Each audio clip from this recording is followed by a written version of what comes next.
Hello friend, আরাধ্যাকু Bangla food চ্যানেলে আপনাদেরকে স্বাগতম।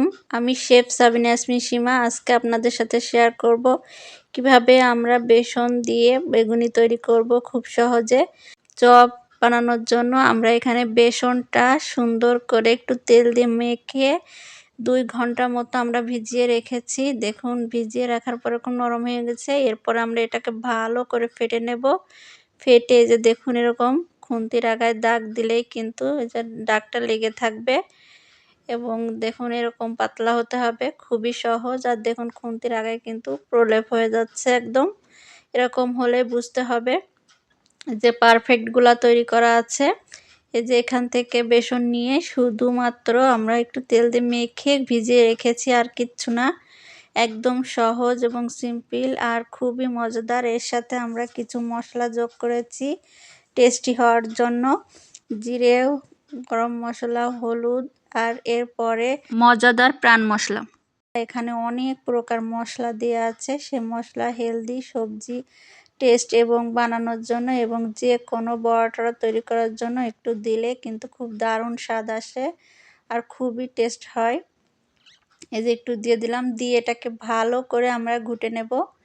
এই এটাকে যত বেশি ফেটবেন তত বেশি কিন্তু ফোপালো এবং তত বেশি কিন্তু বেগুনিটা ফুলবে আর মজাদার হবে। এজন্য একটু ভালো করে ফেটতে হবে। আর এইভাবে লম্বা লম্বা করে আমরা বেগুনিগুলো কেটে নিয়েছি। দেখুন এরকম কেটে এর সাথে একটু লবণ দিয়ে মাখিয়ে রাখবেন, তাহলে এই যে দেখুন ভাঁজ করুন আর যেভাবে করুন মুড়ান কিচ্ছু হবে না, একটু ভেঙেও যাবে না আর কোনো কিচ্ছু হবে না। আর এর সাথে আমরা কিছু গোটা গোটা রসুন নিয়েছি। এই রসুনগুলো আমরা রসুনই কিভাবে বানাতে হয় সেটাও আপনাদের সাথে শেয়ার করব। আর এইখানে যে এটা আলু আর রসুন পেঁয়াজ দিয়ে সুন্দর মচমচে পেঁয়াজু তৈরি করব, সেটাও আপনাদের সাথে শেয়ার করব।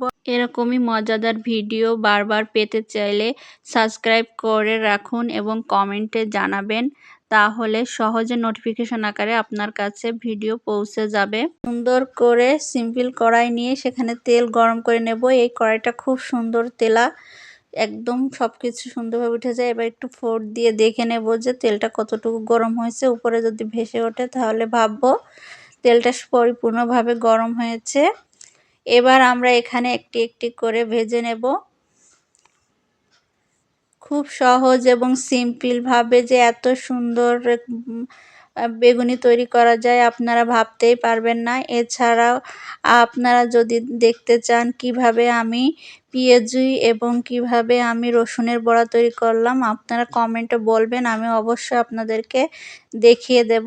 আজকে শুধু বেগুনিটাই আপনাদের সাথে শেয়ার করছি। দেখুন বেগুনি এরকম করে শুধু তেলের পারে দিতে হবে আর একটু করে এই যে এরকম করে তেলের ছিটাটা দিলেই কিন্তু সুন্দর বেগুনিটা ফুলে একদম এপাশ ওপাশ হয়ে যাবে। দেখুন উল্টোনোই যাচ্ছে না, এত পরিমাণে ফুলছে যে দেখুন কত সুন্দরভাবে ফুলে গেছে। এখন আমরা আরও কয়েকটা এভাবে ভেজে নেব। এই যে আরও দুইটা দিয়ে দিলাম, দিয়ে শুধু এরকম উল্টে দিতে হবে। খুবই সহজ এবং সিম্পল। এভাবে আমরা সবগুলো বড়া তৈরি করে নেব। আমি আবারও আপনাদেরকে দেখিয়ে দিলাম যে কিভাবে আমরা তৈরি করব। একটু কালার করে ভাজলে মচমচে হবে এবং সুন্দর হবে খেতে, এজন্য একটু কড়া করে ভেজে নিচ্ছি। খুবই সহজ আর সিম্পল। এরপরে আমরা এই যে পেঁয়াজগুলো ভেজে নিচ্ছি। দেখুন কত সহজে হয়ে গেল। আপনারা যদি পেঁয়াজু আর যদি রসুনের বড়া দেখতে চান আমাকে কমেন্টে জানাবেন, আমি সুন্দর করে আপনাদেরকে দেখিয়ে দেব কিভাবে পেঁয়াজু এবং আমরা রসুনের বড়া তৈরি করতে পারি পেঁয়াজ ছাড়াই, মানে অল্প পেঁয়াজ দিয়ে অনেক পেঁয়াজু কিভাবে তৈরি করবেন আপনাদের সাথে শেয়ার করব। দেখুন আমার অলরেডি সবগুলো তৈরি করা হয়ে গেছে।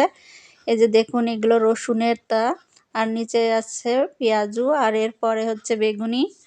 দেখুন বেগুনিগুলো কি সুন্দর হয়েছে। এখন আমি আপনাদেরকে দেখাচ্ছি ছাড়িয়ে। দেখুন কত সুন্দর হয়েছে আর কত সুন্দর লোভনীয় টেস্ট হয়েছে। এভাবে একবার যদি আপনি বাসায় বানান, সবাই আপনার বেগুনি এবং রসুনের যে উপকারিতা, আপনারা রসুনের এরকম বড়া তৈরি করলে খুবই উপকার পাবেন। আর এছাড়া এই যে পেঁয়াজু, কিভাবে আপনারা পেঁয়াজ ছাড়াই পেঁয়াজু কিভাবে তৈরি করবেন সেটাও যদি শিখতে চান আমাকে কমেন্টে জানাবেন।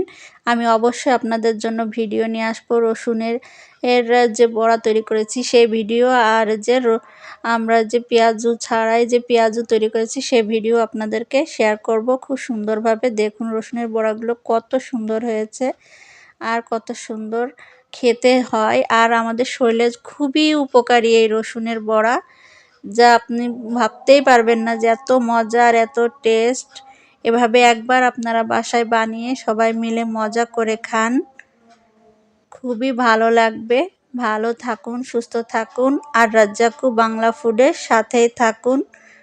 ভালো লাগলে লাইক শেয়ার করে কমেন্ট করে আমার পাশে থাকবেন। ভালো থাকুন, সুস্থ থাকুন। আল্লাহ হাফেজ।